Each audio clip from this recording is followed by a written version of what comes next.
इकडे आड आणि तिकडे म्हातारी, अशी अजितची परिस्थिती झालेली. आता मी कुठल्याही परिस्थितीत जीव देणार असं म्हणणारा अजित क्षणभर त्याचे आराध्य दैवत असलेल्या मारुतीरायाची आळवणी करू लागला. रात्रीच्या अंधारात म्हातारीचे डोळे एखाद्या मांजरीसारखे चमकले आणि अजितच्या डोळ्यात डोळे घालून ती बोलू लागली.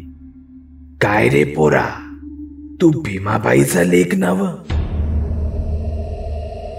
काळ्या कभिन्न रात्री इतक्या अंधारात म्हातारीने खडसावल्याने अजित अजूनच घाबरला. वय मॅच तो, असा पुसटसा शब्द त्याच्या तोंडातून निघाला. म्हातारी पुन्हा त्याच्यावर ओरडली. मग इथे एवढ्या रात्रीचा काय करतोस? डोळ्यातलं पाणी पुसत अजितने आपली कहाणी म्हातारीला ऐकवली आणि म्हातारी खदाखदा हसत बोलली. बस एवढंच? एवढ्यासाठी जीव देतोस? अरे भीमाबाईचे माझ्यावर लय उपकार आहेत. ती बिचारी मेली आणि स्वर्गात गेली आणि मी फिरती जमिनीवर माझ्या पापाची फॅड करत. आज तू भेटलास, आता भीमाबाईच्या ऋणातून उतराई होईन म्हणते. ती म्हातारी पुढे म्हणू लागली. माझी तिसरी मुलगी झाली तेव्हा मला खूप त्रास झालेला आणि मला कामावर जाणं शक्य नव्हतं.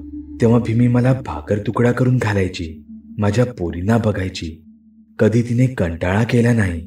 मोठी धीराची बाई ती. आणि तू गडी आहेस का भिताड? रडतोस काय बाईसारखा? तुला पैका हवा आहे ना? मग मी सांगते तसं कर. या विहिरीत एक मोडका रहाट आहे, त्याच्या आधाराने विहिरीत उतर.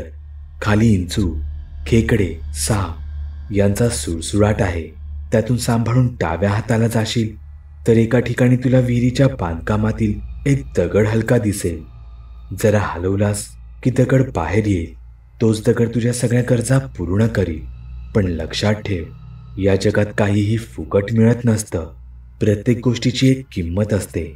किंमत मोजायची तयारी असेल तर त्या दगडाला हात लाव. तो दगड होत्याचं नव्हतं आणि नव्हत्याचं होतं करणारा आहे.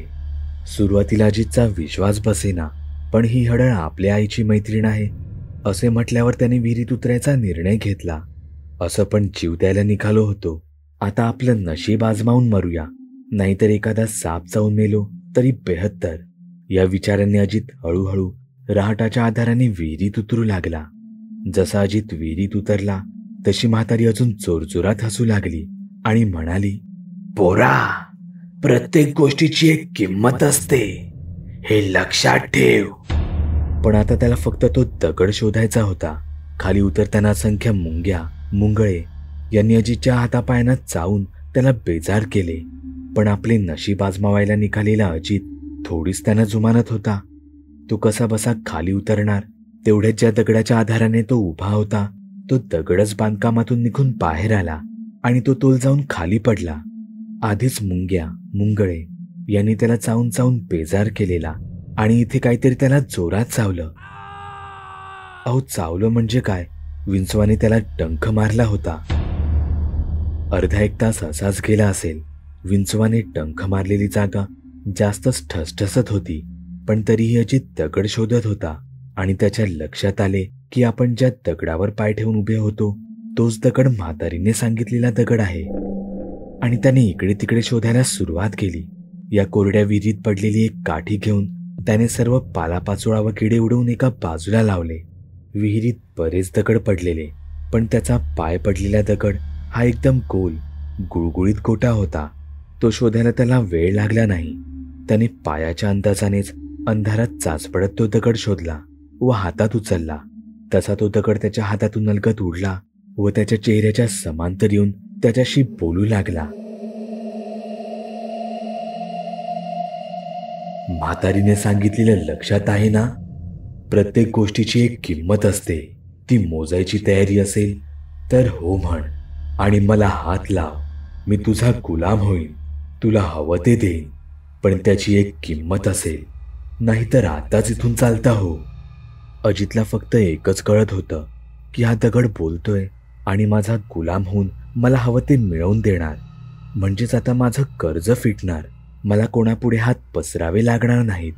माझी बायको भारी कपडे घालेल पोरांची शाळा सुरू होईल आणि 4 चौघात त्यांना कोणीही टाकून बोलणार नाही. अजित आनंदला आणि त्याने दगडाला हात लावला.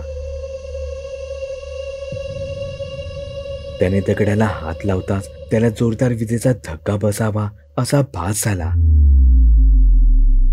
आणि त्या दगडासहित तो मागे फेकला गेला.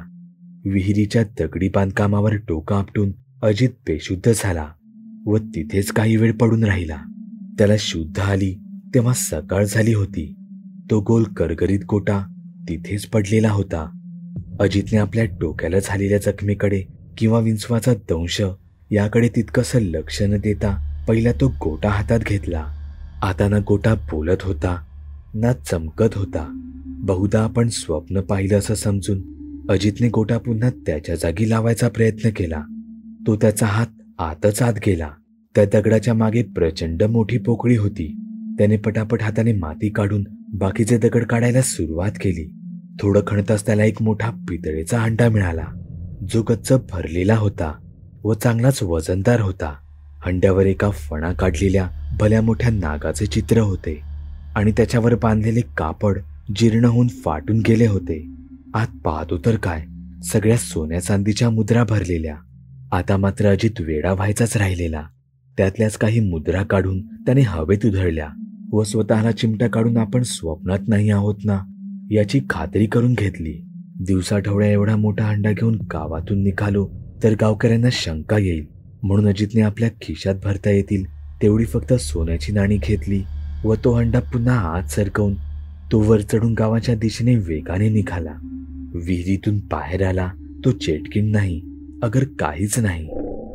बहुधा आपण स्वप्न पाहिले या विचाराने अजित सरळ निघून आला. तो शेजारील गावच्या सोनाराकडे. गावातील सोनार आपल्याला ओळखतो, इतकं सोनं कुठून आलं म्हणून तो लगेचच चौकशी करायला लागेल आणि 4 चौकात ही गोष्ट पसरेल. म्हणून त्याने आपली सोन्याची नाणी शेजारच्या गावच्या सोनाराकडे विकायचे ठरवले. तो सोनारही मोठा धूर्त होता. त्याने त्याला बाजारभावाच्या निम्म्या दराने पैसे दिले तरी सुद्धा अजित खुश होता, कारण त्याला फुकट मोठी कमाई झाली होती व सगळे कर्ज फेडून किमान महिनाभर त्याला काही करायची गरज नाही इतके पैसे त्याच्याकडे जमले होते. पैसे घेऊन तो पळत घरी आला. त्याची बायको शेजार पाजारच्या बायकांना गोळा करून मोठमोठ्याने रडत होती व माझा नवरा कुठे निघून गेला असे ओरडत ऊर बडवून घेत होती. त्याला पाहून तिने रडणे थांबवले व सर्वांदेखत बोलली, माझं बोलणं इतकं मनाला लावून घ्यायचं का? आपली परिस्थिती कशी जरी असली तरी मी अजूनही तुमच्यावरच प्रेम करते.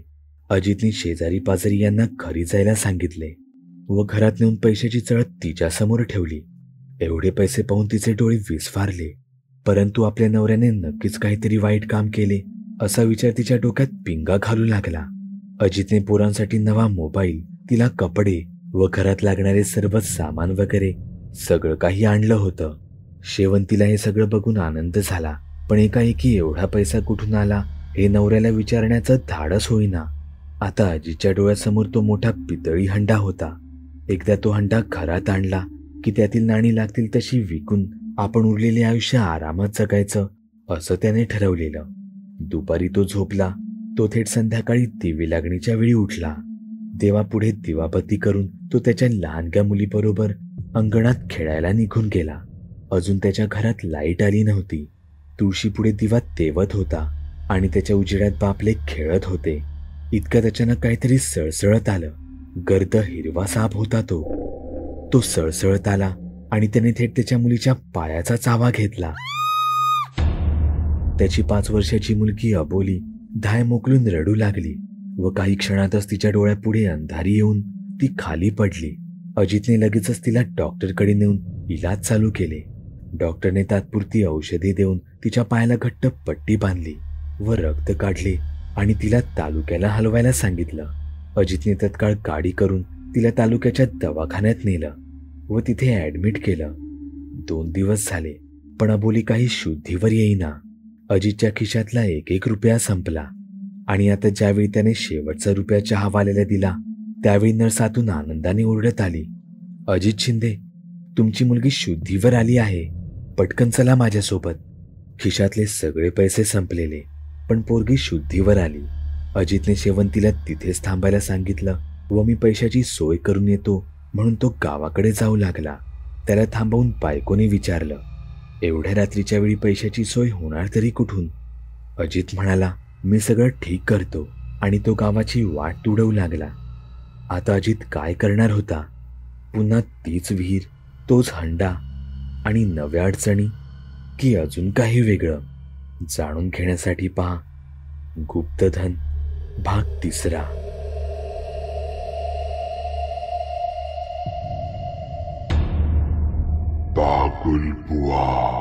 चॅनलवर अपलोड केलेल्या नवीन व्हिडिओची नोटिफिकेशन मिळवण्यासाठी चॅनल सबस्क्राईब करायला विसरू नका. व्हिडिओ आवडला तर आमच्या मेहनतीचा मोबदला म्हणून तो लाईक करून मित्रांसोबत जरूर शेअर करा.